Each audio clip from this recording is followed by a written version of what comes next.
Hey guys, and welcome back to my channel. So today's video is an update video. I am going to show you guys how my phals have been doing on my palms. Now, I did a video 4 months ago where I came out here and I relocated most of my phals on these set of Christmas palms in my yard.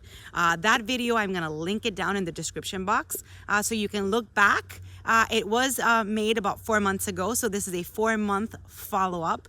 I'm very happy with the outcome. I'm very happy that I decided to move them when I did. I had them around my yard.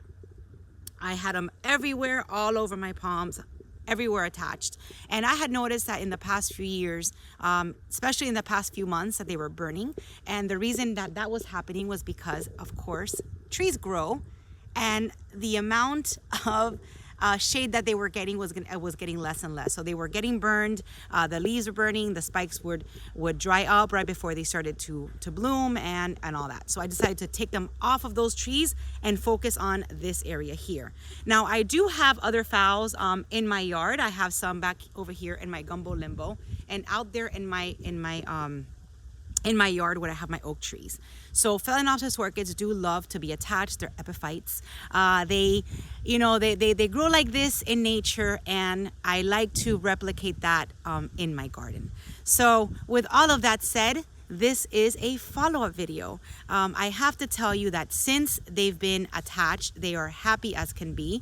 I have shown you guys in previous videos that they are just so happy. They are all spiking. They are all, look at this one, it's all getting flowers. So 4 months ago, what I did was that I went ahead and I attached these to my palms. I already had them attached. I just kind of moved them around and put them on this particular palm. I do like to attach them with the knee highs. Now, as you can tell, 4 months later, I mean, these are they're starting to disintegrate. So I can already remove the knee high because they are nice and secured on the palm. As you can see, all the roots have already grabbed on. Let's see now. I do plant them. I do attach them right side up. They do tend to curve out a little bit. This way the water won't stay in the crown and it just kind of drips. But this is something that they normally do. I just grab it and I put it flush against the tree trunk and let them just do their thing. I mean, look at all these roots trying to grab on. So I am going to just give you a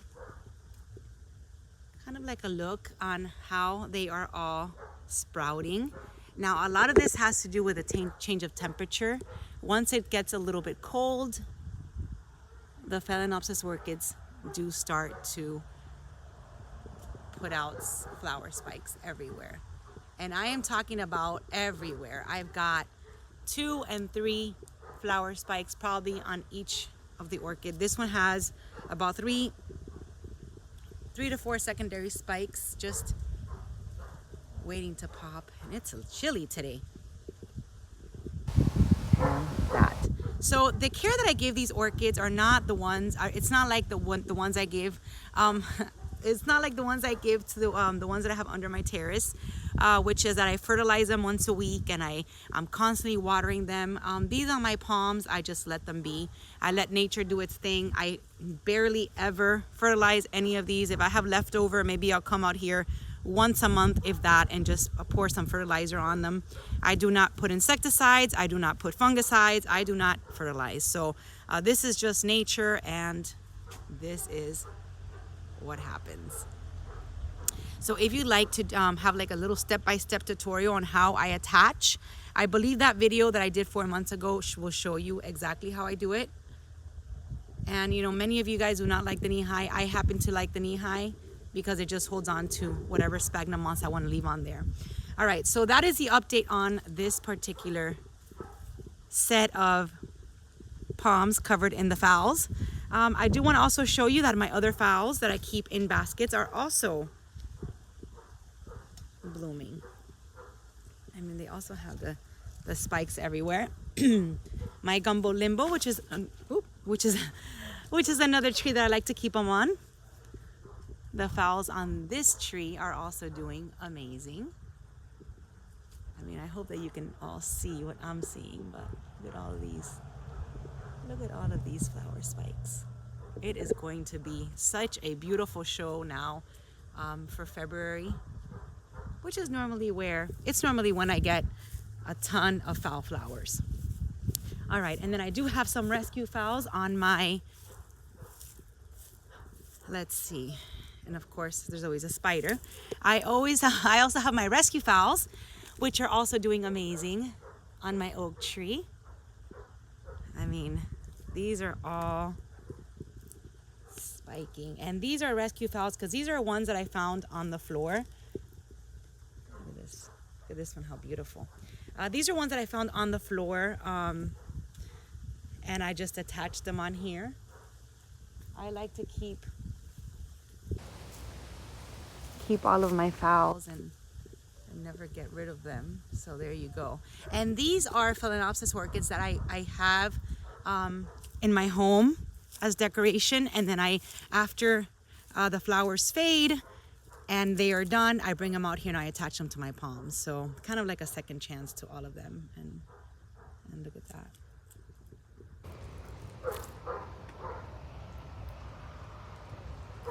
Even the little mini ones, even the phals that you think they're not gonna do well and, you know, are about to die, they sprout too.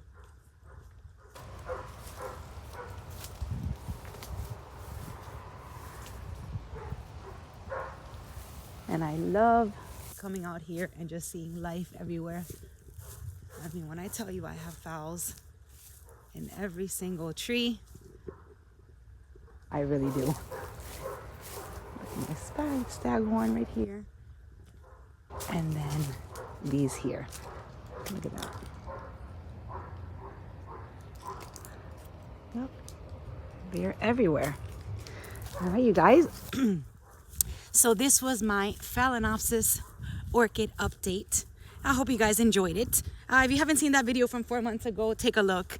I mean, it's really impressive how these phals just, you know, they attach very quickly. Of course, you know, you have to, before you do this, you have to make sure that the climate and where you live, you're able to do this. I mean, I live in South Florida. I have temperatures that are great for them. I mean, my climate is ideal for orchid growing outside. It is always hot, it is always humid, it never drops below 50 degrees, and when it does, it only lasts about a day or two. That's a question you guys ask me all the time, whether my temperatures ever get in the 30s, and the answer is no, not really. I mean, I made a video a few days ago, which was January 4th, January 4th, and it was in the 80s. So, I mean, our temperatures will probably start dropping now in January and February, but nothing too crazy, nothing too cold. Maybe in the 50s, and that dog does not stop. Maybe in the 50s for a few days, but then it goes back up to the 60s, 70s, and 80s most of the time. So if you'd like to do this and you live somewhere tropical and you live in Florida or you live anywhere that you can, you know, they love it.